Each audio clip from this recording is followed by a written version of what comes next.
morning, everybody. Welcome to today's 1 Million by 1 Million Strategy Roundtable for Entrepreneurs.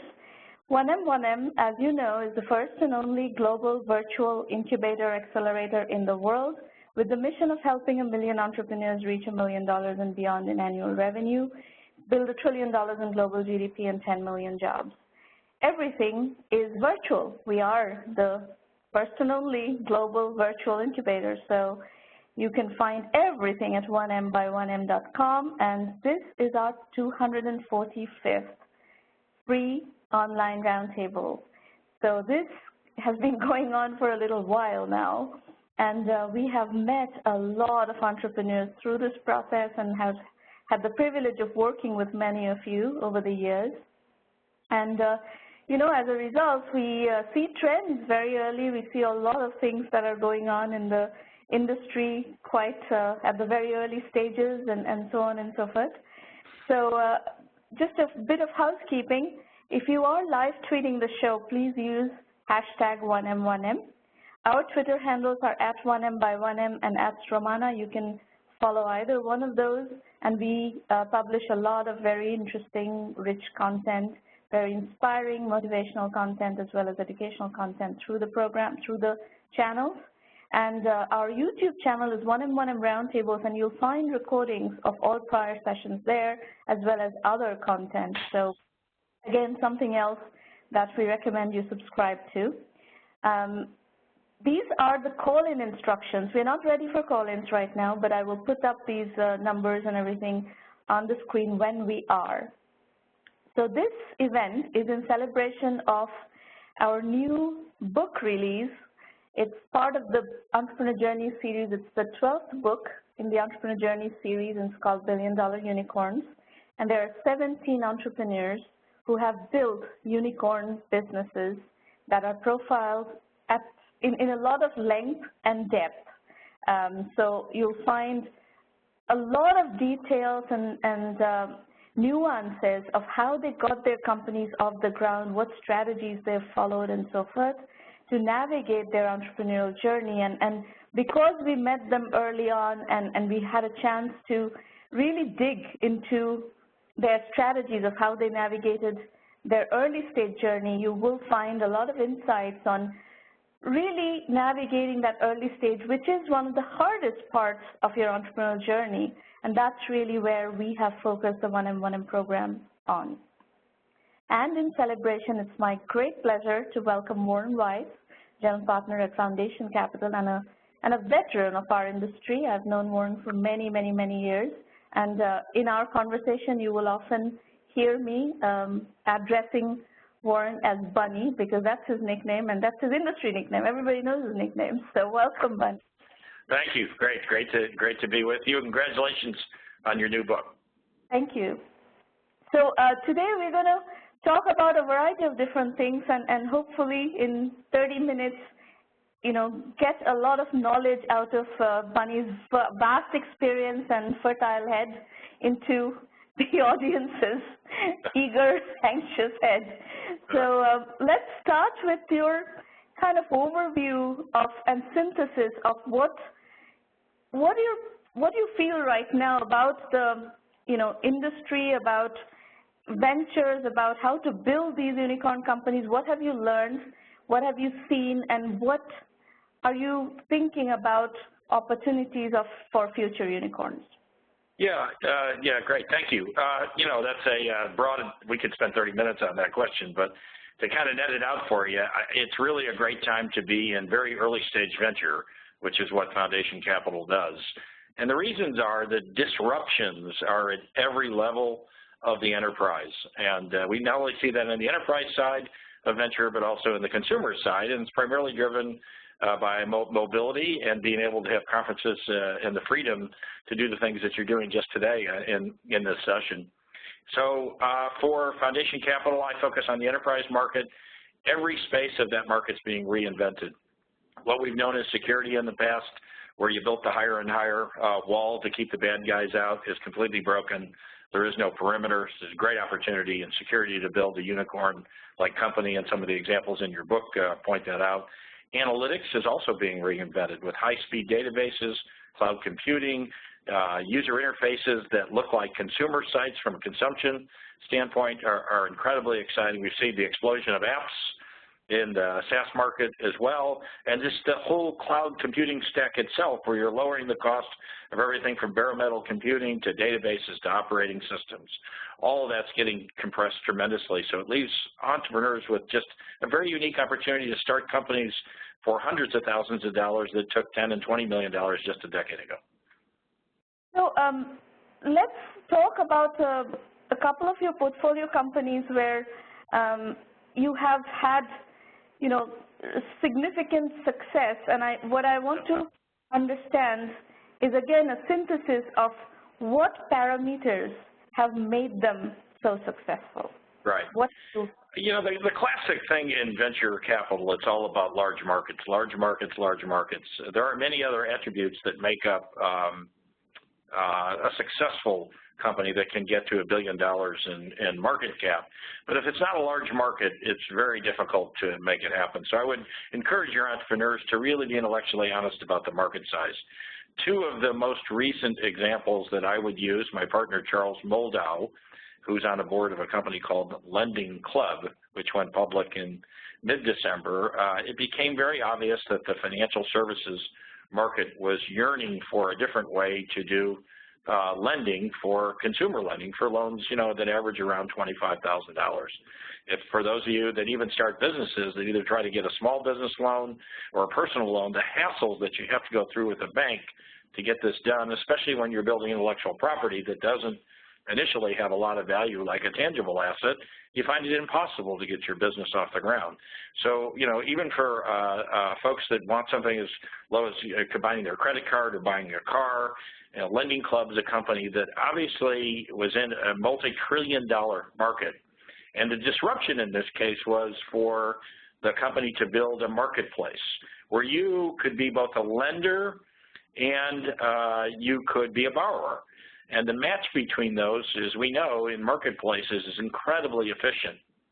So the ability to lend money and get a higher rate of return that you get from your bank substantially, the rate of return as a lender depends upon the risk that you're willing to take, and they have a whole credit risk system. And then on the lender side, it's a very simple process to be able to get involved based on your credit score and so forth. And so in a very short period of time, minutes, you can complete a transaction where you get a loan. We have a very low default rate in the company. It's now a public company, so you can see all this data. And that disruption is in a multi-trillion-dollar industry. Another example of those is a company called OnDeck, which we're a small investor that also went public, that does small business loans. We're involved in a company called Money in Germany that's like the Lending Club of Germany. My partner Charles started a mortgage loan services companies for kind of loans $250,000 under, called Lending Home. And so the macro trend here was that we saw just tremendous disruption, an easier way to acquire customers, service customers, and actually a lower risk and lower default rate from a traditional bank. And so we see that as a cyclical cycle that will spend the next 10 to 20 years playing out. And it's very exciting for entrepreneurs, and Bitcoin obviously has opportunities in those markets as well. And that's just one recent example. So it sounds like one of the strategies your firm is following is analyzing a macro trend and making multiple bets on that industry. Yes, we're trying to go deep in certain areas. In marketing technologies, we see this as kind of the decade of the CMO, and so CMOs will spend more to automate their business than possibly CIOs. There's been many studies to do that. The technology now exists to integrate massive amounts of, we always hear about big data, it's really about big results, not big data. And so things like marketing technologies and financial services are two spaces that we're primarily interested in diving very deep on. You can't be an expert at everything, and so if you're looking to raise capital from venture folks, you really need to not only look at the firm, look at the partner's experience and how they might be able to assist you to build a company. And you also invested quite a bit in clean tech, or IT as it pertains to clean tech. Can you Yes. comment on that? Of course, you know, Silicon Valley fell in love with clean tech for a while, and then that pan out so well, and there are very few investors still investing in clean tech, but you have Right. reasonably successful in clean tech, so talk about that. Yeah, thanks. It's a fun question to poke at. The word clean tech always kind of obfuscated what I thought was a potential market. There's really two kinds of investing that we've been successful at in that market. One is around digital energy, so transforming the electric grid, gas and water grids into a digital two-way network that communicates and senses with the network. And I've been involved in Silver Spring Networks for about 12 years now. It's the largest smart grid company in the world. But it's really transforming it into an Internet of Things market. We knew as connectivity would take place to any, you know, we see it in personal Fitbits and all kinds of devices. There's going to be trillions and trillions of devices that are connected and sensed and monitored and monetized through the Internet, through cellular infrastructures. That was one form of that, where we, you know, it was just obvious to us, just like in the days when Sun said the network is the computer, that the grid needed it. You know, it's the most complex system ever built in the world, the electric grid, but it's 100 years old and it was completely outdated from a monitoring and managing standpoint. The other market that we've been very successful in is at the intersection of financial services and what basically solar as a service. We have two companies. One is a company here in the United States based in California called Sunrun, and it's a residential solar as a service market. So what it does is it makes solar affordable for people that couldn't afford the outlay to put in all the solar infrastructure on their home. And there's various different programs ranging from zero money down to as much as $25,000 to buy your own system. But what they do is they become your energy company. They sit between you and your utility. Your solar power is sold back to the utility itself, and so from the first month, you can start making, you know, terrific savings. And they sign, you know, 20-year long contracts, and the backlog that's built as a result of that looks more like a traditional financial services companies, but they operate it, run it for you, and make it very seamless. And we also have a similar company in India called Azure Power. It's the largest solar as a service to the commercial and industrial marketplace in India. As you know, India hungers for energy, and the cleaner the energy, the better. The Indian government has done a tremendous job with initiatives to have clean solar.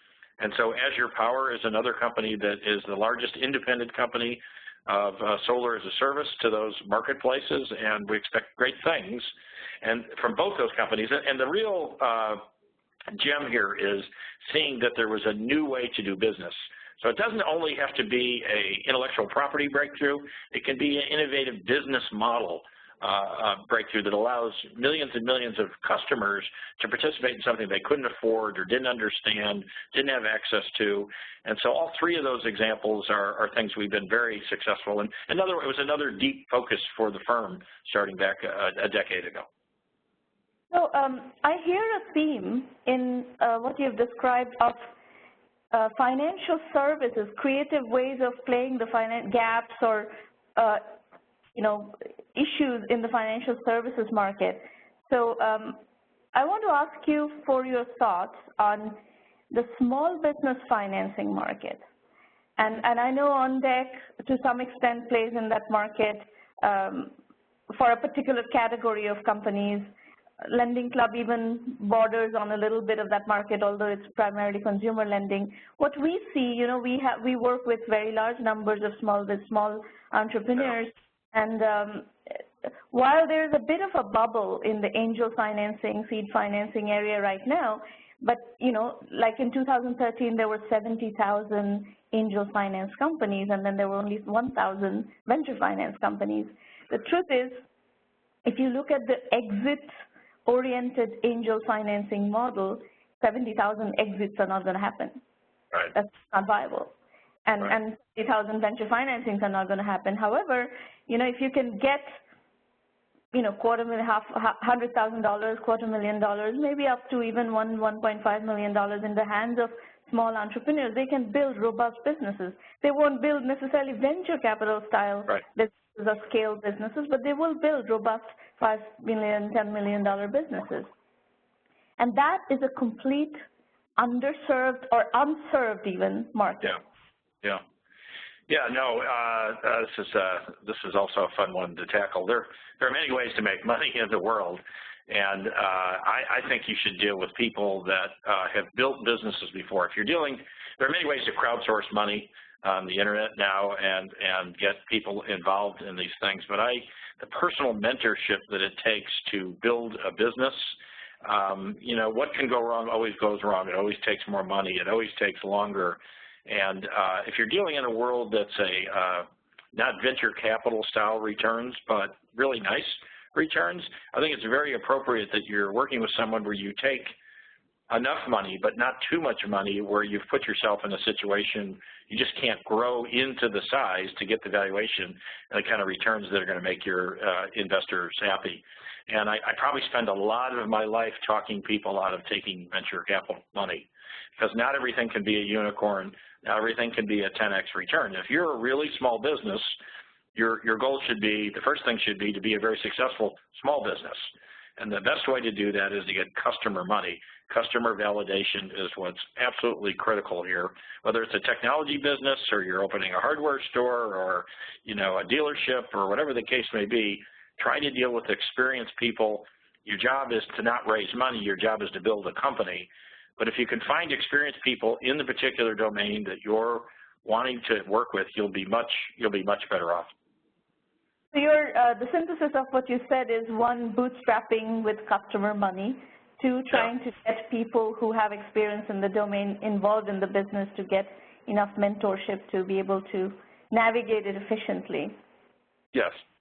That's why you write books and I don't. You're clearer than me. I'm also spending a lot of time on camera these days. So the other thing that actually, for those of you listening to this conversation, those of you who have not checked out On Deck Capital, this is an interesting company, because if you're working in a domain where you have transaction revenue, so you're selling something as e-commerce, or you have lots of transactions, and you can show a track record of a certain threshold of transactions, you can actually get On Deck Capital to lend you money, working capital essentially, that will help you bridge some of your cash flow issues. We're seeing some of that dynamic also in software as a service companies. If you have a steady stream of software as a service contracts that you can show as evidence, and you do need to show some, 6 months or 12 months of evidence that you have been able to get in business, you could conceivably get receivables financing or contract financing based on these software as a service contracts as well. So these are some ways of bridging that, that cash flow gap. It's essentially, working capital management is a nightmare for small companies. I say no cash, no company, right? You got to have cash. Company, at the same time, the cash is tight, and it's like, how do you put one foot before the other? Right. So what about, I saw that in your portfolio there are a bunch of software as a service companies that are related to the HR field, enterprise HR. What's the thinking behind that? That's the thing about the internet. You can run, but you can't hide. Everybody knows what you're doing. So,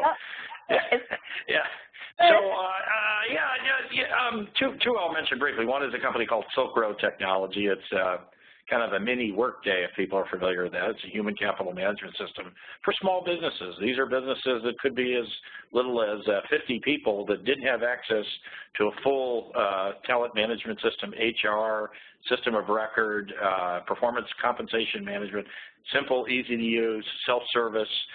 So what was done on spreadsheets is very complex for small businesses, especially if there's compliance issues, can be done by them.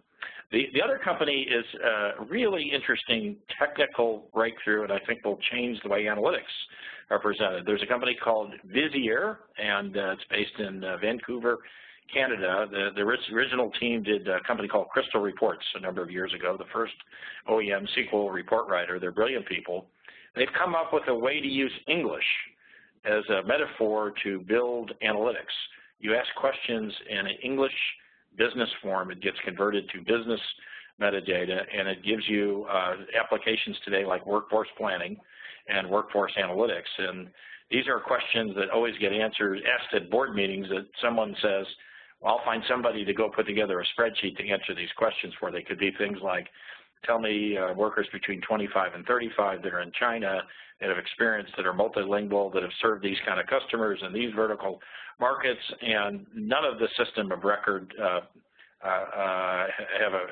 companies have the ability to answer that analytical question that people want to know to run their businesses. And that metaphor is a platform that could be used for lots of applications. And I think the way that these things were done in large companies in the past were data warehouses that took, millions of dollars and took IT departments, years to set up, and then only a few power users that could work their way through a mundane SQL statement to build a report, got access to the information, and then everybody in the company fights about the information being accurate. And so in this metaphor, everything's in real time, in memory, in a computer. You're using the actual data that takes place there. And I have a couple of companies, one of them Stealth, that actually is working on working capital issues. We found that in most organizations, there's probably 10 to 15% of working capital that could be freed up if they only knew what was the truth inside of their ERP system versus their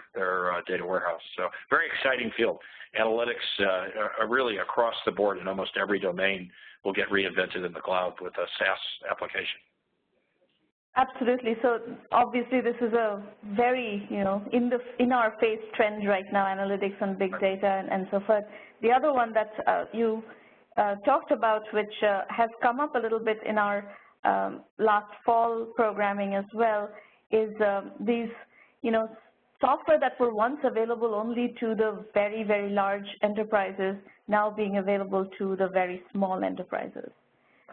These under 50 people companies, even under 10, 20 people companies are now able to access cloud technology, cloud services in all aspects of running a business, and that's one that is likely to produce a bunch of very serious scale companies. Yeah, I have a funny story. My son is 25.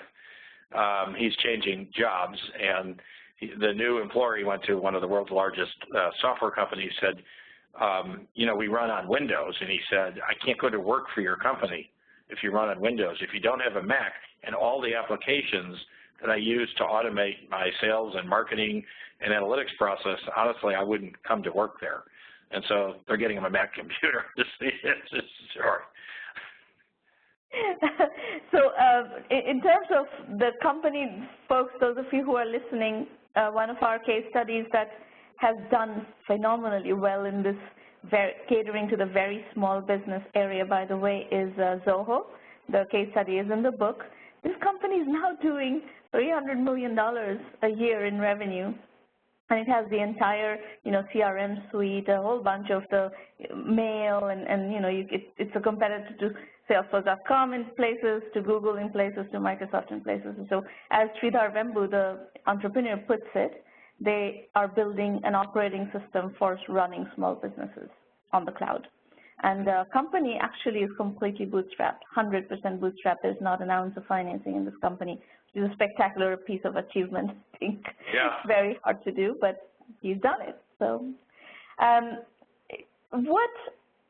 what stages do you like to invest in? That would probably be the last piece of topic that we cover. Yeah, we invest 80% of the time in either seed stage, really early stage. An example would be we built a company called Atheros Computer that invented Wi-Fi computing. It was essentially 3 people that were trying to figure out how to put a radio on a CMOS chip. There was no wireless industry, so this was the investing that is brave new world. That those kind of investments lead to incredible breakthroughs. They're super risky, but if you are successful, you built a new industry. And then Series A investing, which is where we like to be the first institutional investor. We work with lots of micro VCs, we work with lots of angels. It's kind of all hands on deck to help the company be successful. But those are a majority of our investing. We are I do invest in things where we're stage agnostic, where we have deep knowledge, like in the financial services or marketing or kind of digital energy or solar as a service, because we might have missed those in the early going. We might know the new CEO of the company or have a relationship with investors. So in the end, we're there to make money for our limited partners. And, you've been on all sides of the table for a long time. When an entrepreneur is trying to figure out whom to work with, and let's say they have the luxury, a lot of entrepreneurs do not have the luxury of choice. They kind of get whatever they get. But once, once they've been able to figure a few things out, they actually do have some luxury of choice, because there is, at the end of the day, there is too much money chasing too few really great deals, right? That is the structure of the industry. So what is your advice to entrepreneurs on how to select whom to work with? I think the best time to raise money is when you don't need money. And, venture people, the traditional way to get to a venture person is with someone that has a trusted relationship with someone we know. If you look at the top, 20 firms in the world, they do about 80% of the returns. And so you have to be intellectually honest with yourself to have a company that really fits that category, or does it fit another category where you own 50% of the company, can sell it for $10 million, and you make $5 million. That's a lot of money. And I think once you have intellectual honesty, the earlier you can engage in building, this is a relationship building business. Besides large markets, we invest in a proven team that have a track record, but it's trust. You have to trust us, and we have to trust you. I used to tell people it's a bit like, being a parent of teenagers. There's always something that goes wrong. I'd like to know what goes wrong. It's easy. Everybody loves good news. If I know what goes wrong, I can actually help you, and that means that you'll share with me things that really bother you. When I ask an entrepreneur, tell me the 2 or 3 things that you're most concerned about, and they're not really thoughtful answers. It tells me they really either haven't done their homework or they're not being intellectually honest about what it is they're representing. And that trust, however, takes time to build up. What is, when you're meeting an entrepreneur for the first time, let's say they came through a trusted relationship, you were referred to this entrepreneur, but it's the first time entrepreneur doesn't have an existing relationship with you. How do you build that trust? It just takes time. I think that the best way to do it is, the most frustrating thing is where you kind of hit your head against the wall if you're an investor, is you had a conversation and you agreed that these were the 2 or 3 things that you would really need to focus on to be successful. And they come back and see you 6 months later and they didn't do any of those things. And it's not going to magically get better by avoiding doing the hard things. Do the hard things first and really try to understand whether the fundamentals of your business is there, whether you got to go capture 1 million users that you can't monetize yet, or you got to go capture 10 customers at $200,000.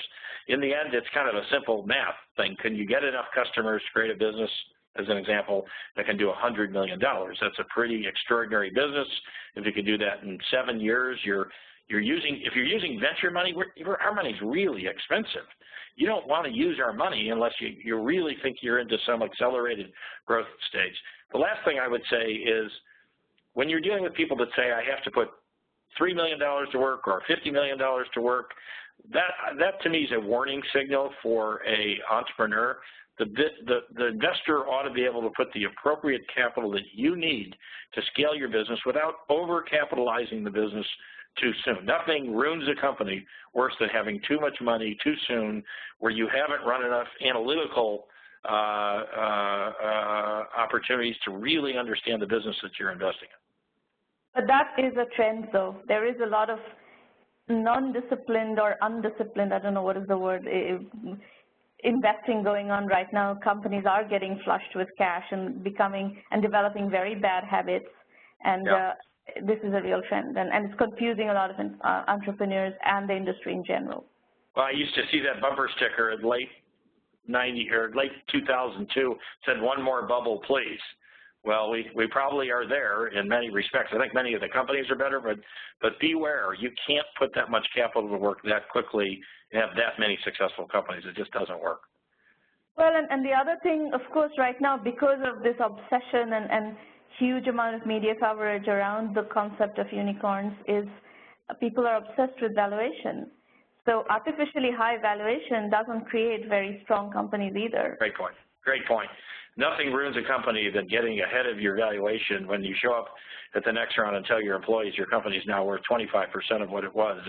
It's almost impossible to recover from the damage that can happen. You do not build companies by valuations of having great pounds. You do it by having execution, and then the marketplace will dictate the valuation. So I would also tell entrepreneurs, even if your company is incredibly successful, really it's not about picking the highest valuation. It's about picking a fair valuation with the right amount of capital and with people you want to do business with, because you got to see them every month.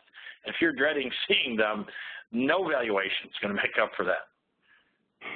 All right, Buddy, I know you have to run somewhere at 8:30, and thank you very much for being with us. And thanks for letting me share some time with your listeners. All right. Okay, we are going to switch to the mentoring part of the program today. Venkata Prasad, calling in from Hyderabad, India, is up next. Venkata, please unmute your line.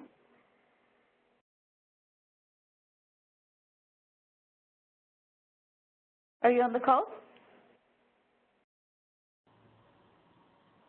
Hello? Yes. Yeah. Hi. Am I audible? Yes, we can hear you. Do you prefer to go by Prasad or Venkata? Prasad, Venkata. I'm called by multiple names, so that's fine. You can call me Prasad as such. You have many names. Go ahead. Yeah. Yeah. Thanks for this opportunity to share what about if you give me an opportunity to share what we are doing at Data Hub Software. Today I would like to share a few thoughts about our product, which is called Snapptrix. It's about enterprise integration over cloud. And those are my contact details for anyone. Next slide, please. Yeah, as such, the whole idea of Snapptrix came into picture when I have seen that small and medium businesses, small and medium enterprises are having a challenge to communicate in the sense of data exchange with their supply chain businesses, supply chain processes with higher end companies. So, say example, there is a company called Nescafe or a Cadbury's. These are very big companies, and they do have the ability to and money power to set up a SAP system, but their suppliers, they may not really have that kind of muscle to be able to set up an SAP system. So eventually, in our trial process and the customer validation, this is what we have understood is that these class A or class B, if I have to categorize these businesses into different classes, and class B customer organizations are not able to exchange information and their products and the supply and businesses connect with these class A businesses. And that's where we have understood that there is a need for integration between the class B and class A. In one aspect, it's about the supply, small and SMB companies as such. So that's where.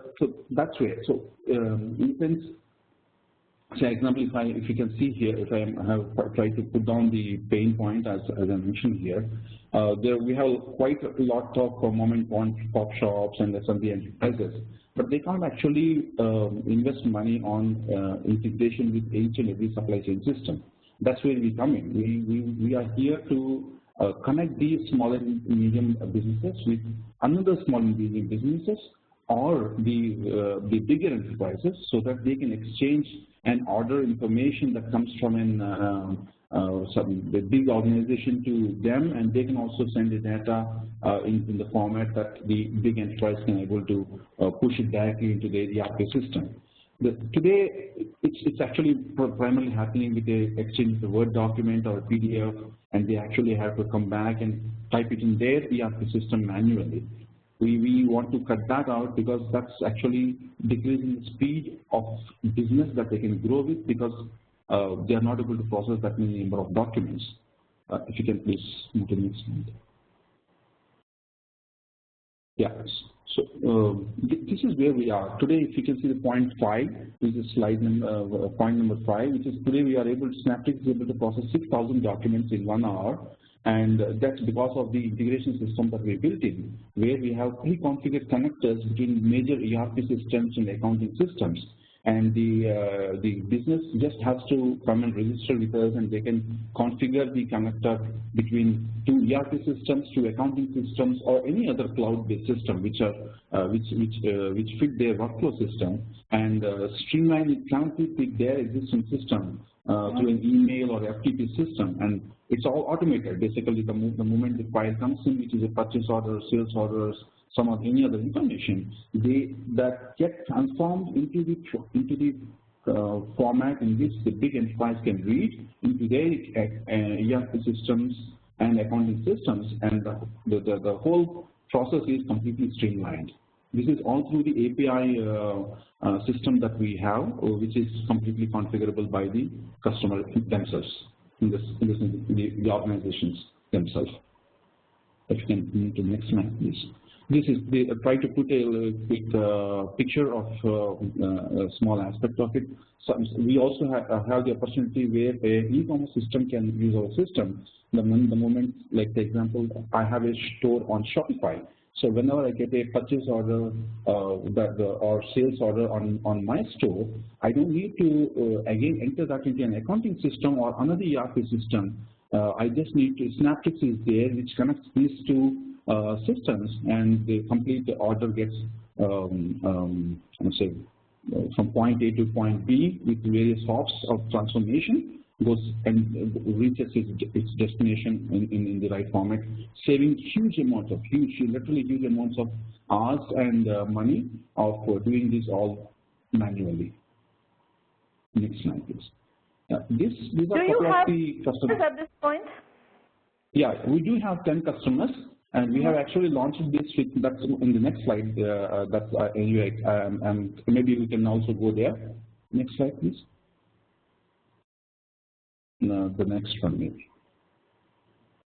Yeah, here. We have a customer validation. We have launched it to an external agency called Hub Broker, which is a white label partner of our product.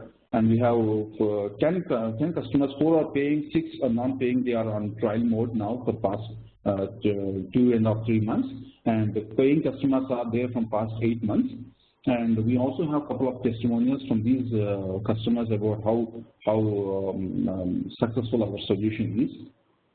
These were the testimonials at right now. I'm sorry. What kind of revenue run rate are you at with that? What's the pricing? We charge on a setup fee of 100 USD and recurring of 20 to 30 USD based on negotiation, basically. It's a minimum of 20 USD per month. 20 USD per month. So it's yeah. So the revenue level right now, you need lots of customers for this business. Lots. Yes, this is definitely a lot. We need lots of. This is a volume business as such. Volume business. So where do you see yourselves penetrating the market? Is it in the e-commerce segment? Is it where are you positioning the company as the first place? It's at the B2B level, in the sense e-commerce also has a B2B thing at the back as their backbone, and a company which is not having e-commerce also has B2B. Are you going after the e-commerce merchants who are looking to integrate back end of QuickBooks and whatever other supply chain systems? Exactly. That's my first target. Exactly.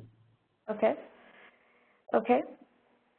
And today, if based on our calculations, in the sense of giving in the total TAM that we have, in the sense calculated, maybe it's a little.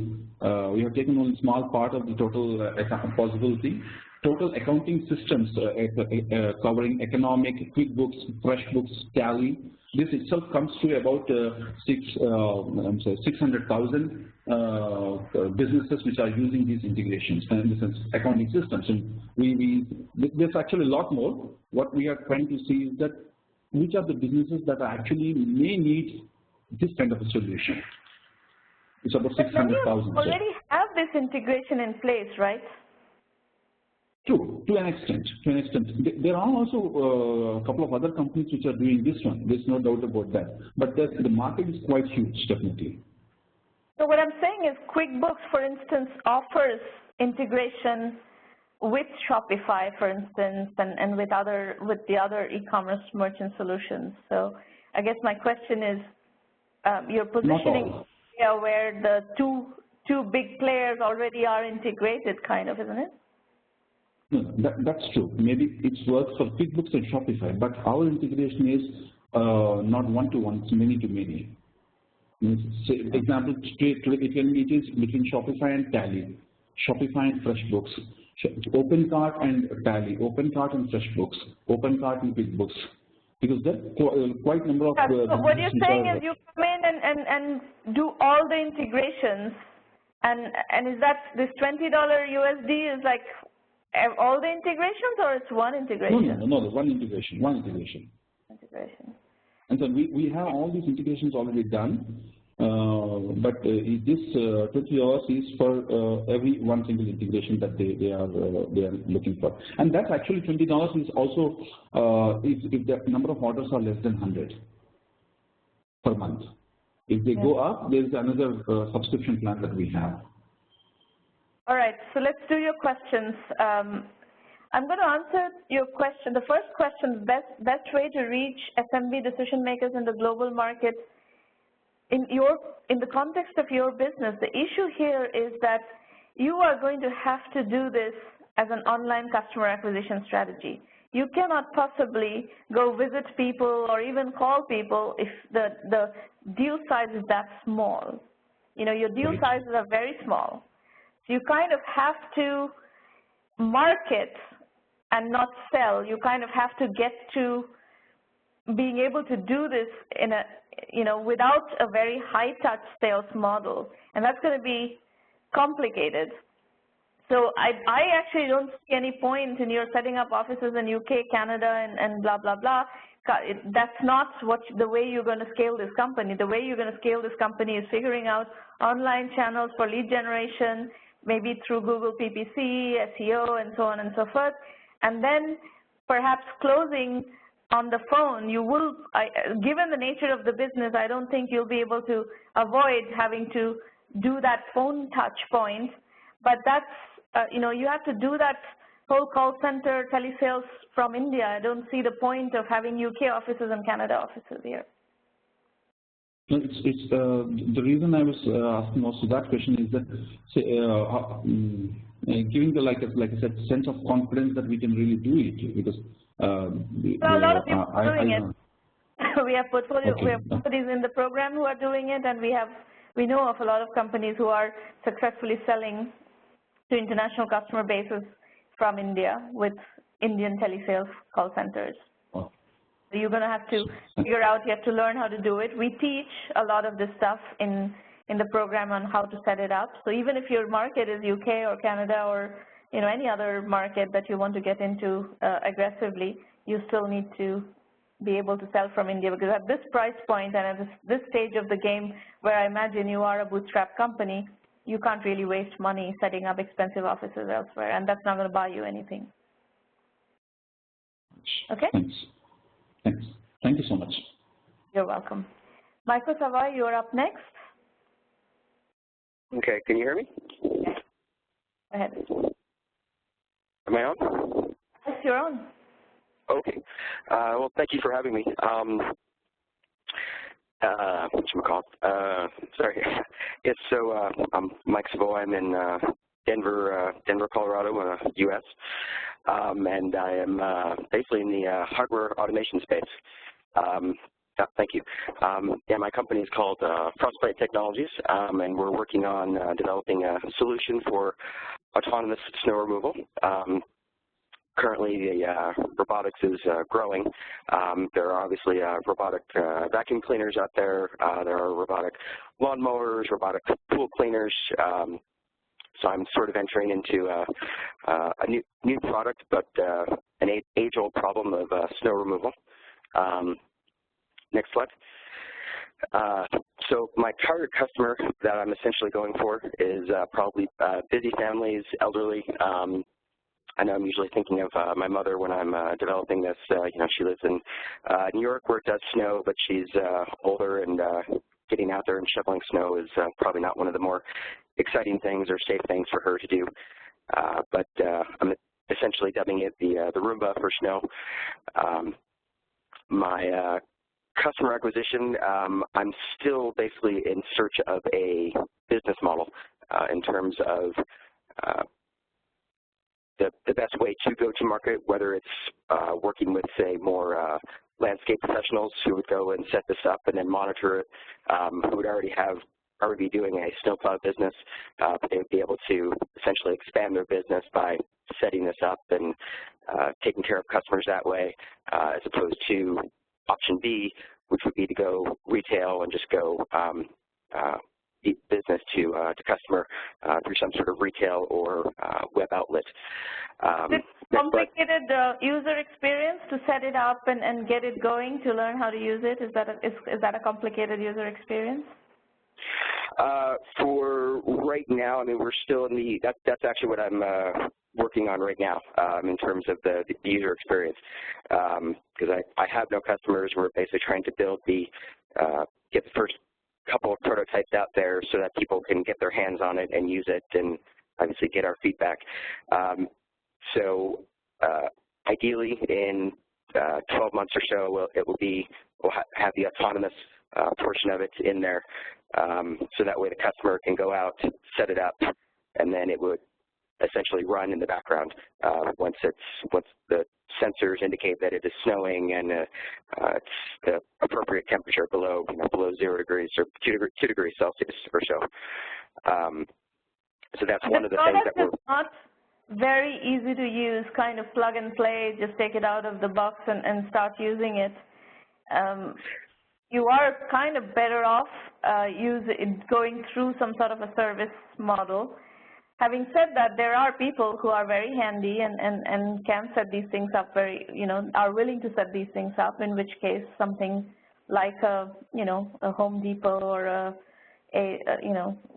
some garden store or something that's where you can get channels, where you can sell through is fine. Yeah, and I mean, I guess taking it out of the box and then essentially setting it up to your household. So you're setting it up to your driveway. Does it need to go out to a mailbox? Does it need to go clean some steps or whatnot? So that's what we're trying to do in terms of teaching it the home area that it's going to be operating in. But I know that there are still some people who will still pay to have their computers set up at computer stores and whatnot, and basically just want to take it out of the box. Yeah, but that's a question of segmentation. Though that's not going to be the customer who's going to adopt this technology as an early adopter. You have to go for an early adopter segment that is going to adopt the technology. So one place you could look is Quirky. Are you familiar with Quirky? Yep, I am. So Quirky is a possible place where you can, launch this innovation, and you will get into a community of early adopters right away, and you could start, validating through their community. Okay. Yeah, that's one place I am familiar with. The other thing that I was at a maker fair in northern Colorado. I probably had I think they said they had about 4,000 people run through there. I was there both days, and everybody liked the idea, but not everyone was necessarily willing to hand me their credit card and say, I need this now. Out of, the several hundred people that I remember talking to, only 2 of them were actually wanting to hand me their credit card. And so that's the point where I'm at right now in terms of customer validation, and am I solving a real problem that people are willing to pay, say, $2,000 for, in order for me to kind of keep on going and spend another year and $10,000 of my own money to further develop it. Yeah, and crowdfunding is also an option. These kinds of products, crowdfunding is an option. Okay. But in terms of, sorry, just one more quick question. In terms of creating whether a Kickstarter or doing something as getting people to pay for beta testing, or if I were to create a landing page and I think the Kickstarter kind of thing is where you get people to, buy into a product. Basically, what's happening on Kickstarter is people are advance paying for a product that they're interested in seeing, come into fruition. So essentially, Kickstarter is customer validation. Okay.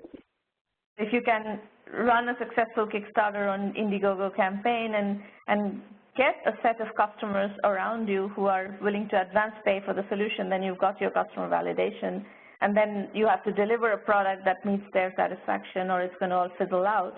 But that is a way you build the company on an ongoing basis, actually.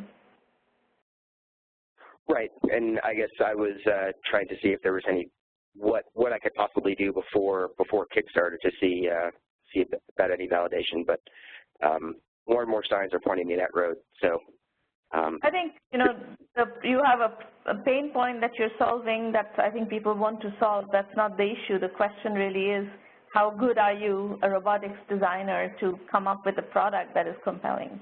That really is the bottom line question for me.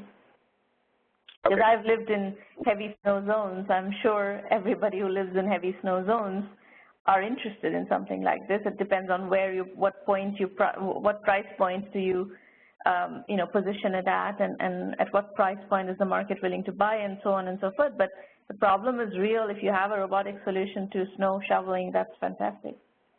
Okay. Well, thank you. You've been a sign of encouragement for me. Thank you very much. All right. Quinby, you're up next. Yes, can you hear me? Yes. Okay. My organization company is called Global Expats, and it's designed to assist expatriated families who are moving abroad. And actually, when I started in this, and I started putting together the database and building the website, I realized it doesn't really matter if you move from, say, New York to London or to Los Angeles to New York. It doesn't really matter if it's an international relocation or if it's a domestic relocation. The information that you need and the challenges that you face are very, very similar. Of course, if you go to another country, you have, languages and some cultural things, but it's pretty much a similar situation. So that's where I started with the numbers. If we're looking at international relocation, there are about 50 million people. And then if you go into international and domestic, that's where the 300 million people come in. And I am targeting the higher income anywhere from, say, $100,000 or $90,000 a year to, say, $250,000 a year. And that's where I came up with the $8 trillion dollar income. So when these people move to a new country, $1 billion of income relevant? That's not a number that is relevant. Well, because the business model is basically it's a local search directory, and basically what's the information that these I'm targeting mothers. Basically what they need is not a lot about the economics of a country or GNP or anything like that. What they really need the information is. From your perspective, the only number that matters is how much are they going to be willing to pay you for whatever service or product that you're providing. No, it's how much they're going to be spending in the new country in consumer goods. Are you taking advantage of that? Well, what I'm using is a local search directory, a Yelp.com model, and so basically they come to the website and they can find they need a new house. Well, they can find real estate agents. They need a new car. They can find the car dealerships. They need a new furniture. They need to buy groceries every day. Their kids are going to school. So all of the different consumer goods that they need. What I'm saying is that's kind of not, how much they spend is not really relevant from your perspective. What is relevant is what are you making? How are you monetizing? What is the business model for you? well, I'm selling advertising space on the website to the businesses who are serving this market. Okay. Okay, so that's basically what it is that's why it's a local search directory model, which it just offers the information, the businesses that the people need when they move to the country.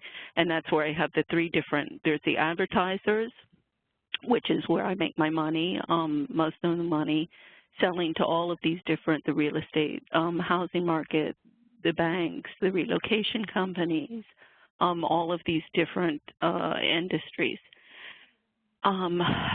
So the value proposition for my target market is, of course, all of the goods and services, the information about the goods and services that they need. I mean, if you move to, if you move to Madrid, well, you don't know what the name of the supermarket is. You don't know where to go and get all of the different things that you need. If you move to Los Angeles and you're coming from Beijing, you're never even going to have heard of Safeway or A&P or whatever that services Los Angeles. So that's really the information that you're providing to the target market is really what the draw to the website is. Okay. And then also the website will have a networking component where basically I'm targeting mothers. So, who wants to do a play group? I just arrived in Los Angeles. I don't know anybody, and I have 3 kids. Would somebody like to do a play group or a coffee morning, or who wants to go to museums or whatever? So there will be a networking and a communication amongst the different people on the website. Now, the sponsors is another revenue source for the project because the biggest problem that expat employees, and this could be multinationals, it's also governments, they send people to embassies and everything like that abroad, also NGOs, they have a huge expat employee community. Mm-hmm. So their biggest problem is not assisting the expat employee. There are tons and tons of services out there that does that. Their biggest issue, and this is, documented within the global mobility literature, their biggest problem is assisting the expat family that has moved abroad. Because, of course, if the family doesn't want to stay, well, then the $500,000 that the company just spent to send that family to that new country, they've got to, bring them home. So this has been, and this has been for decades, the global mobility industry really has recognized that this is their biggest issue. But of course, relocation companies, HR departments, their job is not to handhold families that have moved abroad. So there's been this huge, huge gap and this huge need for a service that really nobody is in any kind of position to produce, because also multinationals are not willing to pay a lot of money for this service. So the organizations that have basically been doing this and assisting these families are nonprofit organizations. The most well-known is the Federation of American Women's Clubs overseas, and that's pretty much, I'm modeling the services that we'd be doing after the service provided by this nonprofit organization. And that's basically social networking events and everything like that. So there is an offline component to assisting the expat families. So in revenue. What would it take you to get this going? Where are you in your evolution? It's like a straightforward concept. What's the gating item to keep you from launching it? Okay, I came up with a prototype, a website prototype in 2006.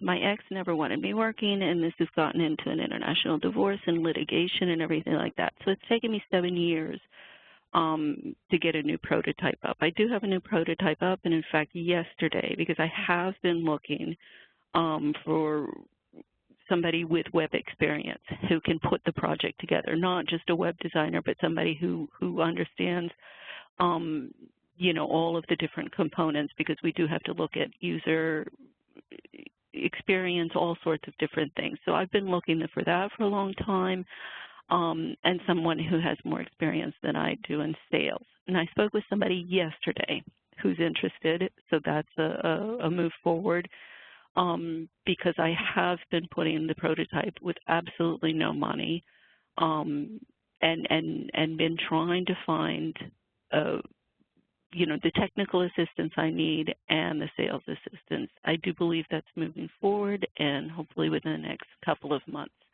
I should have that.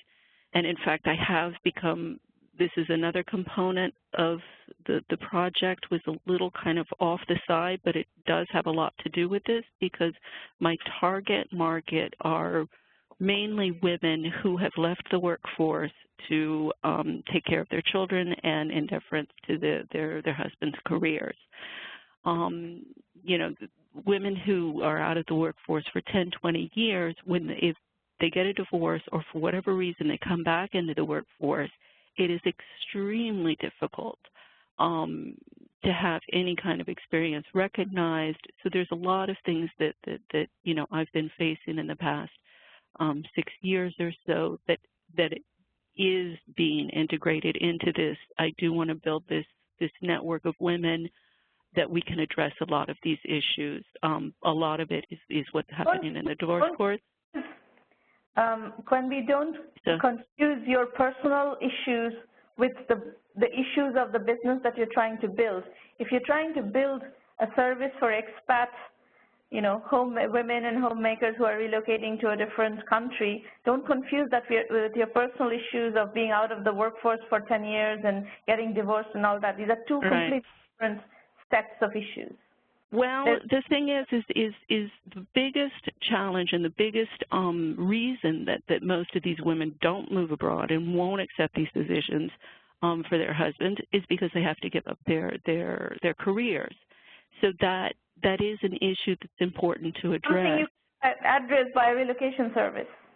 Sorry? That is a real issue, and you cannot address an issue with what you're proposing here. That is not the solution to that.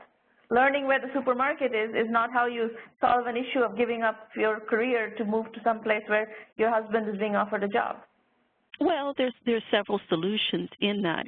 You know, there's online learning, and I have been looking at partnering up with different people who are doing online learning, which is continuing education.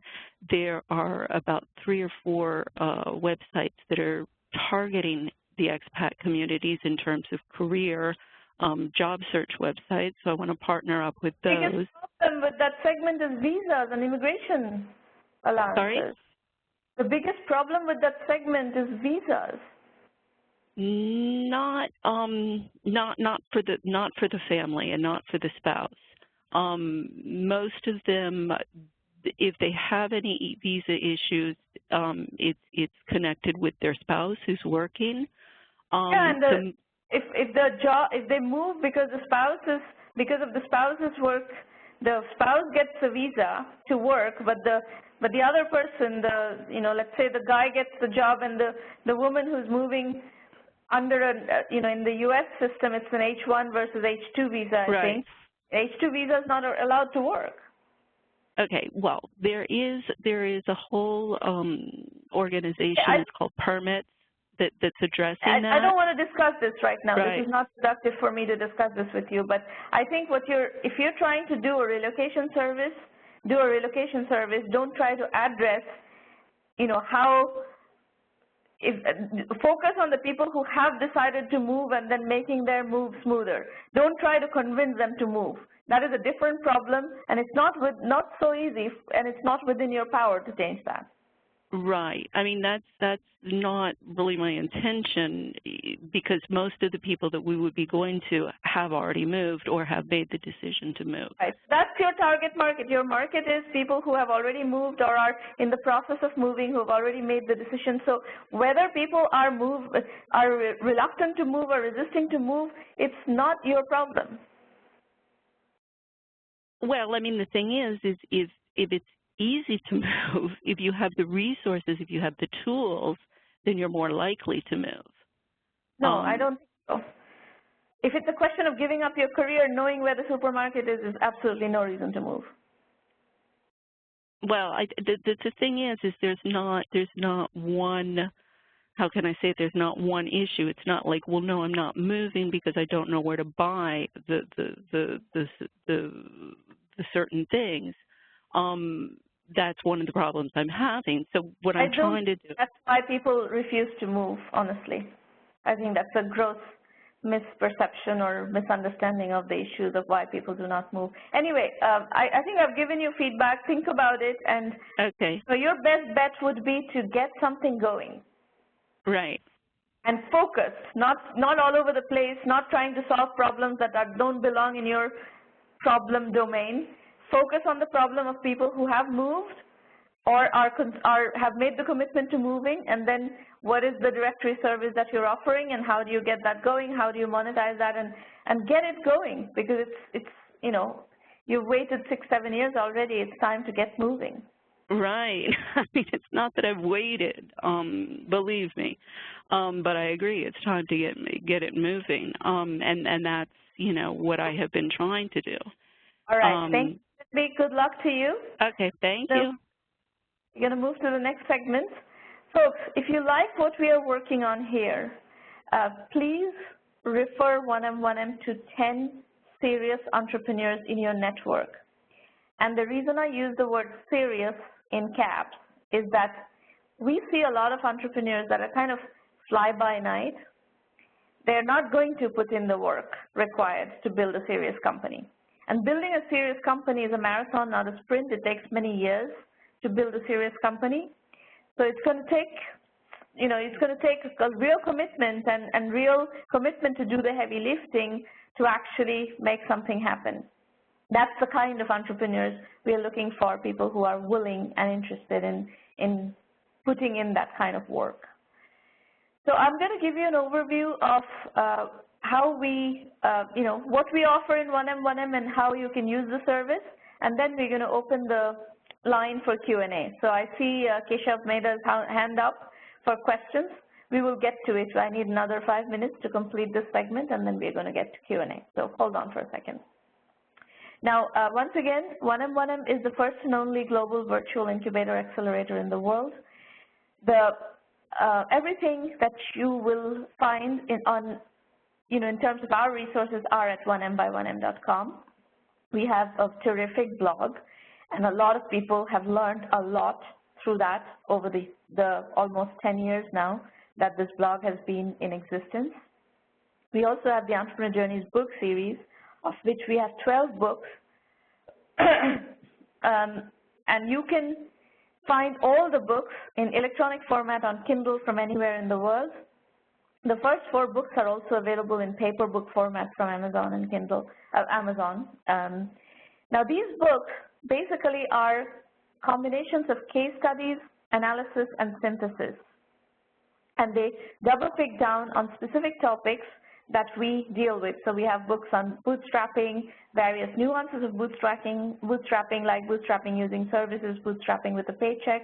The reason we focus so much on bootstrapping is because in the vast majority of entrepreneurs, the access to capital is limited or non-existent, so we have to have you learn bootstrapping to be able to get your businesses off the ground. Positioning is a very important topic that we deal with extensively, and we believe that you need to pay close attention to positioning to be successful. Then we have other topics like, you know, cloud computing, e-commerce, and then we have books on women entrepreneurs. That's the Feminism book. We have a book specifically geared towards the seed capital situation in India. And then finally, as I said earlier at the beginning of the show, Billion Dollar Unicorns is the new book that we have, where we have 17 case studies of people, entrepreneurs who have built billion-dollar companies. So check out the book. It's a very low-priced entry point into the style and the philosophy of the program. There's tons and tons of material, lots of video FAQs and so forth on the website. These roundtables happen every Thursday. So this is our 245th roundtable. We've had thousands of people who have attended these roundtables, and pretty much every Thursday now we have roundtables. You can go to the free public roundtable page and register either to pitch or to attend, and Maureen will schedule you for a slot. In addition, we have the premium, 1M1M premium program, where we provide you with extensive methodology guidance on how to put one foot before the other. We have a great curriculum. We help you with business development where we can, introductions to potential customers, channel partners, etc. We have extensive strategy consulting available on top of the curriculum and the asynchronous material. We have private roundtables like this where we do in-depth work with your particular project. We also help you with financing. If your company is fundable, then we will help you with financing through our networks. And we help you with media relations. So we have, again, a lot of clout in the media, and we help you access visibility through that channel. The $1 Million Club on the website is a place where you will see case studies of successful 1M1M entrepreneurs. There's an ROI equation at the link also on the website, quantifying the 1M1M value equation. We offer $375,000 worth of value plus 5 to 10% equity. That is the value of what we offer for a $1,000 annual membership fee and no equity. So it's an incredibly high value program. If you use it effectively, and we try to teach you how to do that, you will get a tremendous amount out of the program. The 1M1M self-assessment is available on the site for free. You should ask these questions of yourself to be able to zero in on where your gaps are and understanding where you need to, what are the hard questions? What are the things that Warren Weiss talked about earlier on? What are the things that you need to work on in the next 3 months, in the next 6 months, in the next 9 months? You will find lots of information about how to evaluate the program on the website, what to expect from the program, video FAQs, and so forth. So we want you to, be able to make your own decision whether you think this program is for you or not. If you choose this program, we will work with you shoulder to shoulder to make you successful. But you have to obviously make the decision to join the program, and we try to provide you with as much information about it as possible. Now, the curriculum is divided into core and electives, and it's based on over 600 case studies of successful entrepreneurs who have participated in the program to develop the curriculum and teach their lessons from the trenches, what they've learned, how they have been successful, what they've learned as their key mistakes and what they're recommending you avoid, and so forth and so on. So it's organized as video lectures and case studies. We have hundreds of case studies. The core curriculum has 7 major topics and then lots of subtopics: bootstrapping, positioning, market sizing, customer validation, financing, customer acquisition, and team building. And then the electives are Web 3.0 and e-commerce, cloud computing and business solutions, outsourcing and consulting, marketing, mobile and social apps, healthcare, IT, online education, and so forth. Our methodology is lean, capital-efficient, bootstrap startups. And even if you raise money later, you have to bootstrap the early stages of the business and get to a place where you can at least raise seed financing. So that's why we teach you all the mechanics and tricks of the trade of the bootstrapped phase of the business. If you go to the press page and then go to the coverage of premium members, you will see a lot of articles and coverage that we have generated for our members. And we also let you access our social media channels, which is extensive, whether it's Twitter, Facebook, LinkedIn, our blog. We have extensive presence in social media, and we do allow our members, our premium members, to propagate their messages through these channels. So you will be able to address your visibility challenge through the program as well. We do have an affiliate program. If you are working on developing a community anywhere in the world, an entrepreneurial community, you're welcome to work with us, and we'll be happy to partner with you. Upcoming free roundtables, one more in January and then every Thursday in February. Vision India 2020 is another book that we published. It contains $45 billion business ideas, and it's set in 2020, looking back and on building these ideas.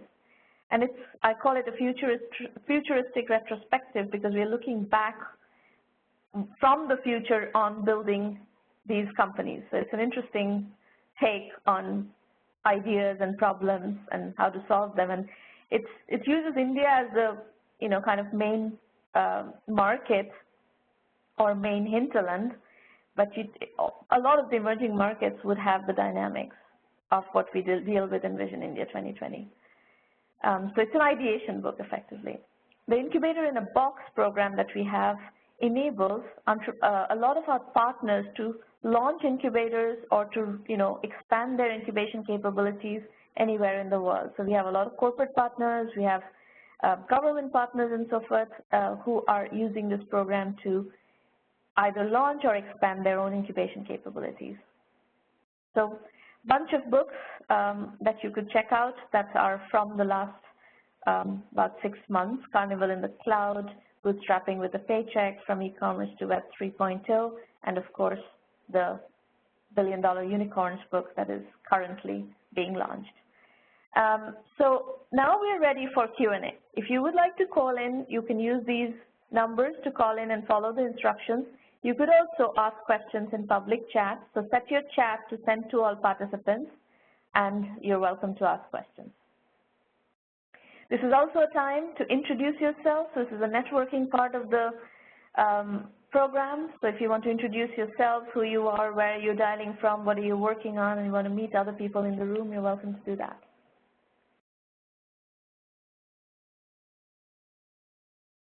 Anybody? Questions, comments, introductions?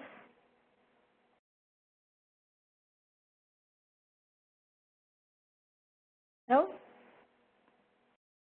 Let me also introduce you to Irina Patterson while you're thinking about your questions. If you have questions about the 1M1M program, you're welcome to call Irina or Skype with her. Her email is irina@1mby1m.com. So if you could send her an email, she will be happy to schedule a time with you. Her phone number is 786-301-2456. Her Skype ID is Irina_Patterson. No questions? Nobody has any questions? Keshav, you have your hand up, but I have not seen a question from you.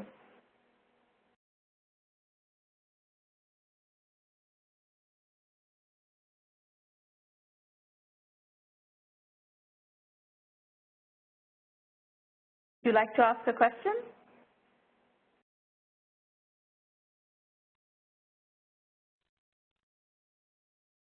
Go ahead.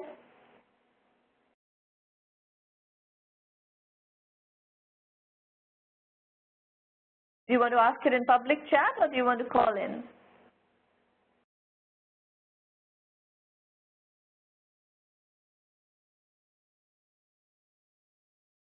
What are the best ways to find tech talent for an early startup? Your network, mostly, because early startups require that you're able to convince people of your potential, and only people who believe in you are likely to buy into that. And then once you have a bit of validation, you can sell your startup on the basis of the idea and so forth. So at that point, you can go to a broader network, but it's network, your personal network, people you know, referrals from your network. That's probably the best way to go about it.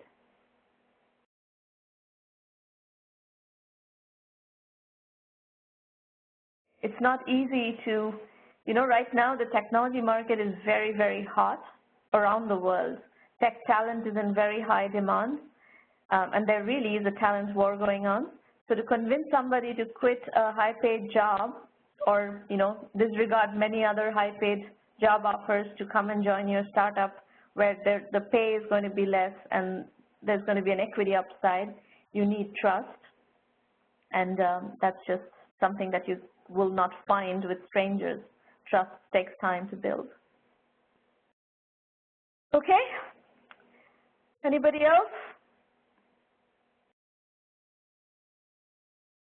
All right. Well, then we're going to wrap up today, and we will see you back here next week. Thank you very much for joining us. Bye, everybody.